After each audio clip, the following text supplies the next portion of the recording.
The Duke posed as a footman to watch his fiancée, and what he heard broke the wedding.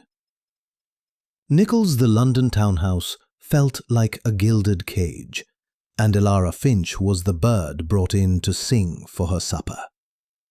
Or rather, to be sold for it.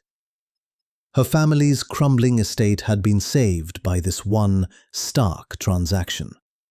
Her hand in marriage to Alistair, the Duke of Blackwood, a man she had never met, whose fortune was as vast as his reputation was formidable. He was a recluse, they whispered, a man scarred by war and soured by a past betrayal. Elara stood by the tall window, her reflection a pale, solemn ghost against the grimy pane. She smoothed the worn fabric of her grey travelling dress, the only one of quality she owned. She possessed her name and her dignity, and little else. This marriage was not a fairy tale. It was a surrender. Miles away, in the masculine quiet of his club, Alistair swirled the amber liquid in his glass. The marriage contract sat on the table before him, its calligraphy as ornate as the trap it represented. His first fiancée had cooed words of love, while her letters to her confidant, later discovered, spoke only of his title and income. The betrayal had carved a canyon of cynicism around his heart, deeper than any scar the war had left. Now, his duty demanded he marry again, to secure his line. This Elara Finch was from an old but impoverished family, a perfect candidate for a woman who would be grateful, compliant, and greedy. He could almost hear the avarice in her yet unheard voice. He would not be a fool twice. A plan, cold and sharp, formed in his mind. He would not meet his fiancée as a duke. He would meet her as a man stripped of all power, and he would see the truth of her soul. He would become a footman in her new home. He arrived on the same damp evening she did, his ducal carriage discreetly left blocks away. "Alec," she would say, her voice soft, her eyes meeting his directly, a small courtesy most aristocrats forgot to extend to those who served them. She never complained about the drafty room or the plain food. One afternoon, while arranging a small vase of wildflowers she'd gathered from the tiny, neglected garden, she knocked it over. Water and petals spilled across a priceless Aubusson rug. Alistair braced himself for the inevitable tirade. Instead, she let out a small gasp of horror. "Oh, goodness, how clumsy of me." She was on her knees in an instant, blotting at the stain with her own handkerchief, her face flushed with genuine distress. "Please, don't tell the housekeeper. I shall pay for the cleaning, of course." He watched, stunned, as she tried to repair the damage, her apology heartfelt and her concern for the object, not for her own comfort. He knelt beside her, his voice gruffer than he intended. "Allow me, miss." He cleaned the spill with an efficiency that surprised them both, his large calloused hands working deftly. She looked at his hands, a flicker of curiosity in her eyes. They were not the hands of a footman. They were the hands of a man who had known labor, or perhaps combat.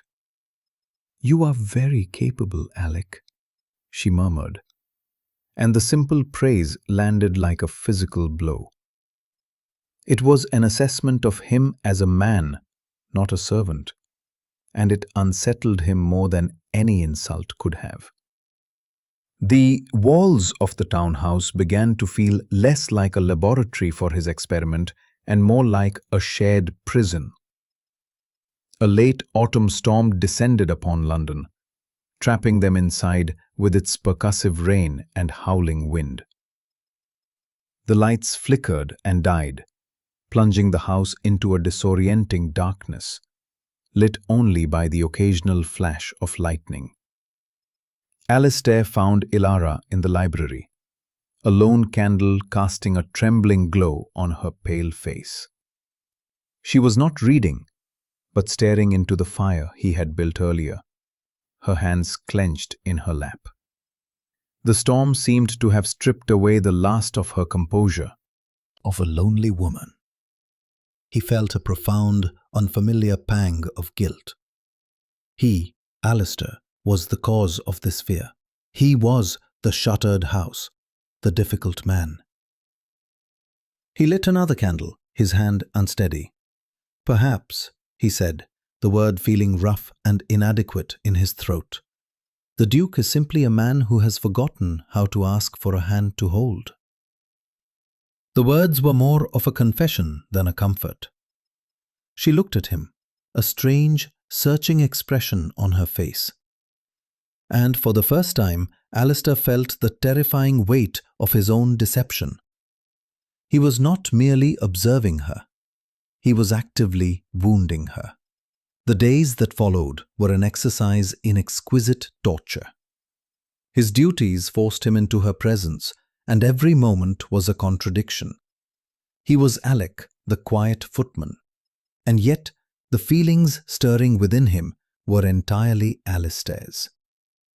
He watched her mend one of her few good dresses with neat, precise stitches, her brow furrowed in concentration, and felt a surge of admiration for her pragmatism. He saw her share half of her biscuit with a stray cat in the garden, and his cynical heart ached with a tenderness he hadn't known it was capable of. He began to commit small acts of treason against his own experiment. Knowing she loved to read, he smuggled a book of poetry from the Duke's own library, his library, and left it anonymously on her bedside table. He saw her discover it, her face lighting up with a pure, unadulterated joy that he found himself coveting. He started ensuring the fire in her room was always lit before she retired, that an extra blanket was always on her bed. These were the actions of a footman, but the sentiment behind them was that of a man falling in love. One evening, he brought her supper tray to find her shivering, despite the fire. She looked up at him, her eyes overly bright. "It is just a chill, Alec." But her hand, when it brushed his as she took the tray, was burning with fever. For the next 3 days, he barely left her side. He defied the housekeeper's protests, brewing herbal remedies his own peacock with more polish than substance. Apparently, he had been a suitor of Ilara's before her betrothal to the Duke was announced. Harrington arrived unannounced, all polished boots and cloying cologne, a bouquet of hothouse flowers in his hand that seemed an insult to the simple wildflowers Ilara preferred. Alistair, in his role as Alec, showed him into the drawing room where Ilara was reading. Harrington barely glanced at him, dismissing him with an arrogant flick of his wrist. Alistair was forced to remain by the door, a silent witness, his hands clenched into fists at his sides. "My dear Ilara," Harrington began, his voice oozing insincere charm, "I had to see for myself that you were well. To be promised to Blackwood, one hears such dreadful things. A monster, they say, hidden away in his castle. A man whose face is as ruined as his temper." Ilara stiffened, placing her book down. "Lord Harrington, you are a guest in the Duke's house. I will not have you speak of my fiancée in such a manner." Harrington laughed. "Your fiancée? My dear, It is a business arrangement. You cannot possibly have feelings for a man you have never laid eyes on. Why sentence yourself to a life with a brute when you could have had, well, me? He took a step closer, his intentions clear. Alistair's blood ran cold, then hot, with a possessive fury that shocked him. He took a half-step forward before his training, his deception, rooted him to the spot. But Ilara needed no rescuing. She rose to her feet, her posture radiating a quiet strength that made her seem taller than she was.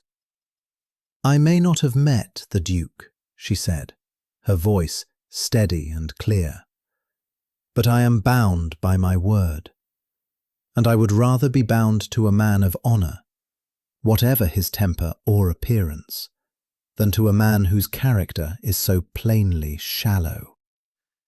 "You speak of his scars, my lord, but I find the flaws in a man's soul to be far more disfiguring." She looked pointedly at Harrington, then turned her, having a sprawling garden. He, in turn, found himself sharing fragments of his true self, couched in the guise of Alec's imagined history, a love for old architecture, a respect for loyalty, a weariness with the city's superficial glitter. He was describing his own soul, and she was listening with an attentiveness that made him feel seen for the first time. One evening, he found her in the small walled garden, staring up at a sliver of moon in the ink-black sky. The encounter with Harrington had left a residue of melancholy on her spirits.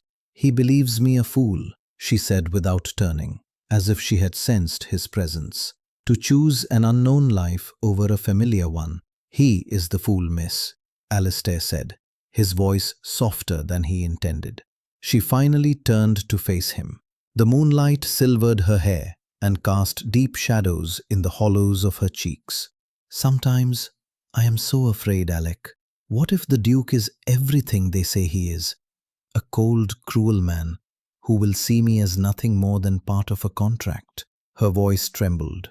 I find myself hoping he is a man of substance, a man with a quiet strength, a man like you."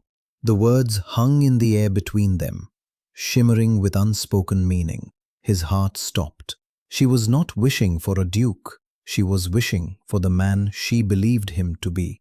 Overwhelmed by a tidal wave of love, guilt, and despair, he acted without thought. He reached out, and his fingers brushed hers. The contact was electric, a shocking breach of every rule that separated them. Her gasp was barely audible. Her eyes widened, searching his. He saw confusion, fear, and a dawning, impossible hope. He wanted to tell her everything, to confess the whole sordid lie, and beg for her forgiveness. But the words would not come. The lie was a cage of his own making, and he was trapped inside it with her. He pulled his hand back as if burned, muttered a clumsy apology, and retreated into the house, leaving her alone in the moonlight. He had never felt more like a coward. The farce was scheduled to end. The Duke of Blackwood was to arrive in 2 days to formally meet his bride-to-be. She was speaking to her maid, but her tone was that of someone thinking aloud, her words raw and unguarded. "I dread tomorrow, Mary. I truly dread it." There was a pause, and the rustle of fabric. How am I to stand before the altar and bind my life to a complete stranger, a powerful duke everyone fears, when my heart, oh, it is utter madness. Her voice dropped to a whisper, thick with despair. My heart feels drawn to another, a simple footman. Can you imagine the absurdity? But Alec, he listens to me. He sees me. The Duke will only see his Duchess, an asset to his estate. I am terrified that I will live the rest of my life in a beautiful prison, forever dreaming of a man I can never have. Alistair stood frozen outside the door, the tray growing heavy in his hands. Every word was a blade turning in his gut. He heard it all, a confession of love for his disguised self, and a rejection of the title he bore. His wounded pride, his deep-seated fear of being wanted only for his station, twisted her words into the very confirmation he had initially sought. She dreaded marrying the Duke. She was in love with a servant.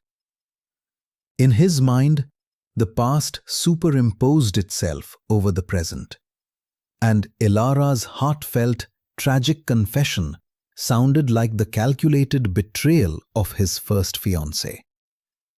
The lie had come full circle, poisoning the truth. A tremor went through his hands. The porcelain cup rattled against its saucer. He pushed the door open, his face a thunderous mask of fury and heartbreak. The tray slipped from his grasp and crashed to the floor. The sound of shattering china was like a gunshot in the silent room. Ilara and her maid whirled around, their faces etched with shock. Ilara's eyes widened in horror as she met his gaze. Not the familiar, kind gaze of Alec, but the cold, imperious glare of a stranger. "Then you shall not have to, madam," he bit out, his voice low and venomous, stripped of all warmth, said, a voice devoid of all emotion. She was gone by morning. Alistair awoke to a house that was utterly, profoundly empty. He had stalked the halls all night, the ghost of her whispered confession echoing in his ears. He had his proof. He had rooted out the supposed deception. But the victory was ash in his mouth. He had engineered a test so flawed that the only possible outcome was destruction. He had demanded honesty while swathed in lies. He replayed her words, stripping away the filter of his own cynicism. "He sees me. The Duke will only see his Duchess." She had not been rejecting him, but his title. She had fallen for the man, not the rank. She had given him the very thing he'd always craved, genuine affection, free of ambition. And he had thrown it back in her face. He found the book of poetry he had given her left on the mantelpiece. Inside, a single wild flower was pressed between the pages. He had not just broken a wedding. He had shattered the most authentic connection he had ever known. He was left alone in his grand, silent prison. The true monster of the story. Weeks bled into a miserable month. Alistair's agents, tasked with ensuring Ilara had returned safely to her family, brought him news that stunned him. She had not gone home. She had refused the generous settlement he'd sent, returning it with a curt, unsigned note. Instead, she had taken a position as a governess for the children of a minor baron, a respectable but humbling fall for a woman once destined to be a duchess.